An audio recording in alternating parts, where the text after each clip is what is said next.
Hello pharma student, मैं हूँ श्वेता जायसवाल और आज फिर से मैं आप लोगों के सामने आ गई हूँ क्लिनिकल रिसर्च के सेकेंड सेशन को लेके।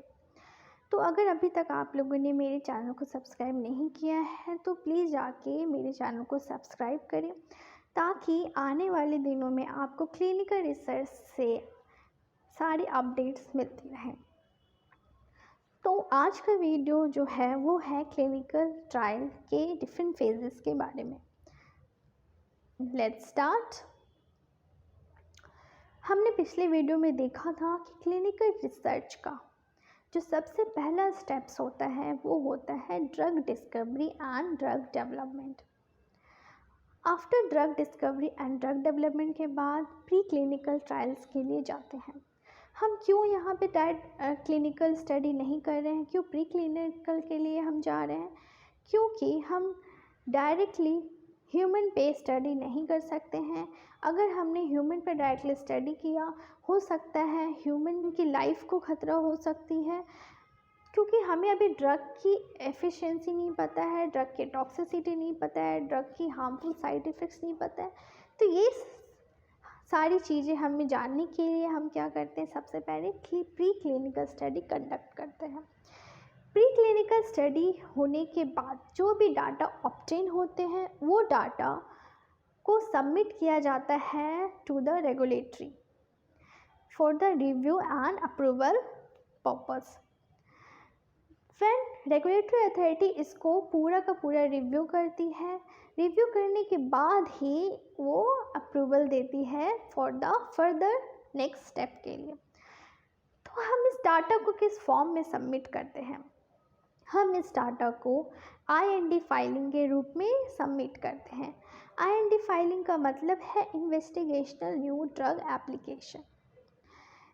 IND क्यों बोल रहे हैं हम यहाँ पे IND फाइलिंग? क्योंकि यहाँ पे जो ड्रग है वो न्यू है एंड क्योंकि ड्रग यहाँ इन्वेस्टिगेशन प्रोसेस में है, इसलिए यहाँ पे IND फाइलिंग का टर्म यूज़ किया जाता है।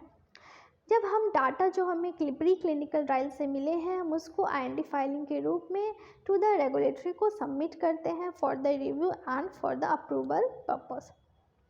अगर रेगुलेटरी को लगता है कि सारी की सारी डाटा सही है एंड ये ह्यूमन के लिए ख़तरा नहीं है तो वो नेक्स्ट फेज़ के लिए अप्रूवल प्रोवाइड कर देती है। फिर आता है जो अप्रूवल मिलता है वो किस फॉर्म में मिलता है? वो IND अप्रूवल के रूप में मिलता है, इन्वेस्टिगेशनल न्यू ड्रग अप्रूवल। क्योंकि अभी क्या है, न्यू ड्रग जो है वो इन्वेस्टिगेशन में ही चल रहा है, अभी की पूरी ट्रायल कंप्लीट नहीं हुई है। तो अप्रूवल मिलते ही क्या होता है, नेक्स्ट स्टेप की स्टार्ट होती है जो कि क्लिनिकल ट्रायल की फर्स्ट फेज़ होती है। अब आते हैं फर्स्ट फेज़ होने के बाद फिर से डाटा ऑब्टेन होता है और उस डाटा को फिर से रेगुलेटरी के पास भेजा जाता है for the review and approval for the next step. इसी तरीके से सारे के सारे स्टेप चलते हैं, फेज़ 1 से फेज़ 2, फेज़ 2 से फेज़ 3, और हर एक स्टेप्स के बाद हमें डाटा को सबमिट करना होता है रेगुलेटरी के पास। अब आते हैं इस क्लिनिकल ट्रायल को चलाने में कौन हेल्प करता है? वो होते हैं स्पॉन्सर मेनली इस पूरी ट्रायल को कंडक्ट करने में, फाइनेंशियली हेल्प करने में हेल्प करती है। स्पॉन्सर क्या होती है, कौन होता है स्पॉन्सर? तो स्पॉन्सर्स होती है फार्मा कंपनी। जितनी भी फार्मा कंपनी है वो यहाँ पे एज ए स्पॉन्सरशिप का रोल निभाती है। स्पॉन्सरशिप का मतलब सिर्फ ये नहीं है कि वो सिर्फ यहाँ फाइनेंशियली प्रोवाइड करेगी। स्पॉन्सर्स का यहाँ मतलब है वो फाइनेंशियली तो प्रोवाइड करेगी बट वो साथ ही साथ पूरी की पूरी प्रोसेस को रिव्यू भी करेगी time to time at regular interval पे। अगर कहीं कोई प्रोसेस गलत है, अगर उन्हें लगा कि ये डाटा सही नहीं है और ये सब्जेक्ट्स के लिए हार्मफुल है, हार्मफुल साइड इफ़ेक्ट्स दे रही है, तो स्पॉन्सर्स वहीं पे उस स्टडी को डिसकंटिन्यू कर सकती है। स्पॉन्सर्स यहाँ पे रेगुलेटरी के अप्रूवल का वेट नहीं करती है। स्पॉन्सर्स किसी भी टाइम पे क्लिनिकल स्टडी को और क्लिनिकल ट्रायल एक्सपेरिमेंट को डिसकंटिन्यू कर सकती है। उसके बाद जैसे ही फेज़ 3 स्टडी में हम इंटर करते हैं आफ्टर दैट फिर से हमें डाटा ऑब्टेन होता है और फिर से उस डाटा को हम अप्रूवल के लिए भेजते हैं और रिव्यू के लिए भेजते हैं। लेकिन अब जो हम डाटा को अप्रूवल और रिव्यू के लिए भेजेंगे वो यहाँ पे एनडीए के फॉर्म में भेजेंगे, new drug approval. New drug approval क्योंकि यहाँ से पहले फेज़ 3 से पहले क्या हो गया है, पूरी के पूरे एक्सपेरिमेंट कंप्लीट हो चुकी है। जब पूरी की पूरी एक्सपेरिमेंट कंप्लीट हो जाएगी तो अब हम, क्योंकि हमें एक्सपेरिमेंट कंप्लीट हो गई, अब हमें उस ड्रग का अप्रूवल चाहिए। तो इसलिए यह एनडीए अप्रूवल के रूप में फाइलिंग की जाती है। NDA filing then NDA approval मिलता है। तो उसके बाद अगर रेगुलेटरी एनडीए अप्रूवल दे देती है तब जाके नेक्स्ट फेज़ में इंटर होता है हमारा ड्रग, वो होता है phase 4, that is post marketing surveillance. तो ये थी सारी के सारी flow chart from drug discovery drug development से फेज़ 4 यानी कि पोस्ट मार्केटिंग सर्वेलेंस। अब आते हैं रेगुलेटरी कौन होती है, CDCSO एंड DCGI। DCGI क्या है? DCGI है direct controller general of India. DCGI के अंडर ही CDSCO बनती है। तो ये होती है रेगुलेटरी अथॉरिटी जो टाइम टू टाइम पूरी की पूरी क्लिनिकल ट्रायल को रिव्यू करती है और अप्रूवल देती है फॉर द नेक्स्ट फेज़। अब आते हैं हम क्लिनिकल ट्रायल के फेज़ 1, फेज़ 2, फेज़ 3, फेज़ 4। आखिर ये फेज़ 1 से फेज़ 4 तक स्टडी में क्या चीज़ें होती हैं और इसका मेन एम क्या है, मेन ऑब्जेक्टिव क्या है क्लिनिकल ट्रायल के डिफरेंट फेज़ को कंडक्ट कराने के लिए। सबसे पहला फेज़ होता है phase 1 study. Phase 1 study mainly हम क्यों करते हैं, कैसे कंडक्ट करते हैं, हम उसके बारे में जानेंगे। Phase 1 study mainly small people पे कंडक्ट किया जाता है। फेज़ 1 स्टडी के लिए हम हेल्दी पेशेंट्स को लेंगे, हेल्दी वॉलंटियर्स को हम चूज़ करेंगे और इसमें हम ऑलमोस्ट 20 से 100 पीपल को चूज़ करते हैं। मेन ऑब्जेक्टिव होता है फर्स्ट फेज़ कंडक्ट करने का, ड्रग की सेफ्टी को एसेस करना। ड्रग कितना सेफ़ है ये पता हमें क्लिनिकल ट्रायल के फर्स्ट फेज़ से पता चलता है और साथ ही ड्रग के डोज को भी देखना हम फेज़ 1 में ही सीखते हैं।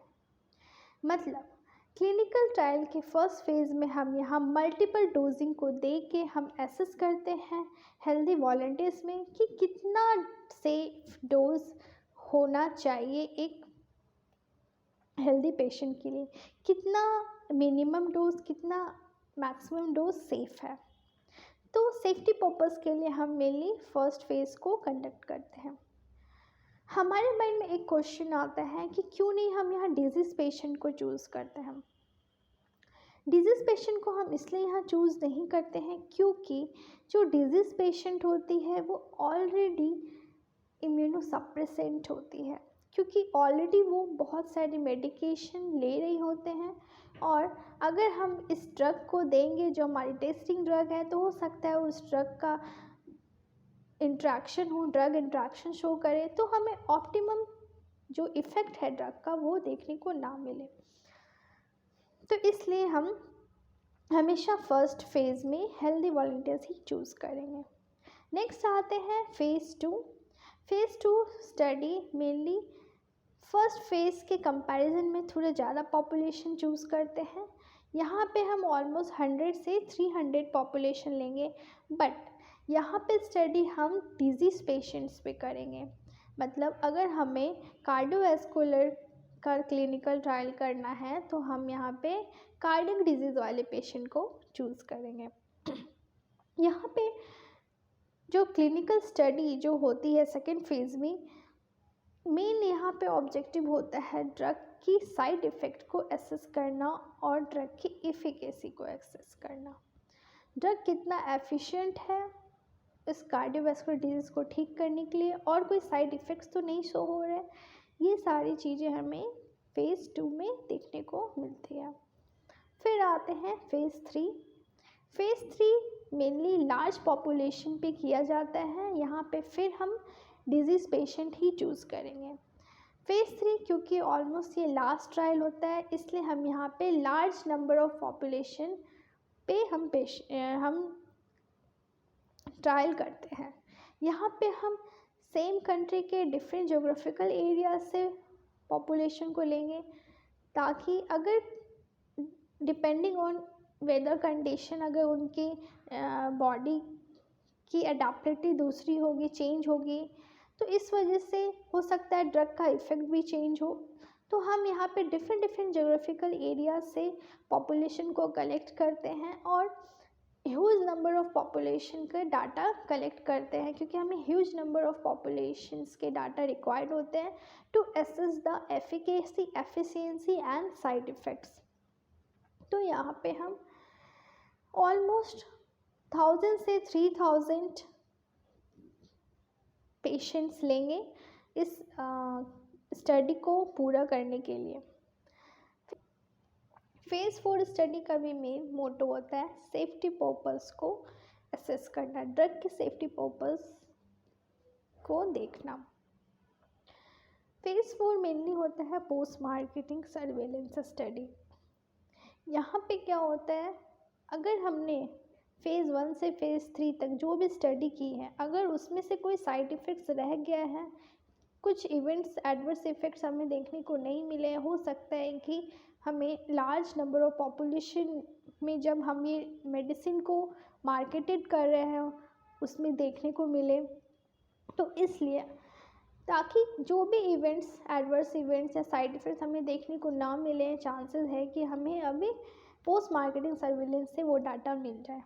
तो यहाँ पे लार्ज डाटा को इवैल्यूएट करने के लिए हम यहाँ मार्केटिंग करते हैं बाय द FDA अप्रूवल।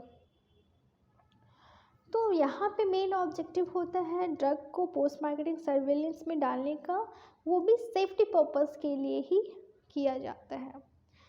ये थी सारी क्लिनिकल ट्रायल के डिफरेंट फेजेस ऑफ स्टडी। अब आते हैं नेक्स्ट कि जब क्लिनिकल ट्रायल इंडिया में हो रहा होता है तो रेगुलेटरी अथॉरिटी ने ये मैंडेटरी कर दिया है कि क्लिनिकल ट्रायल को CTRI वेबसाइट पे रजिस्टर करना होगा। CTRI क्या है? CTRI clinical trial registry of India.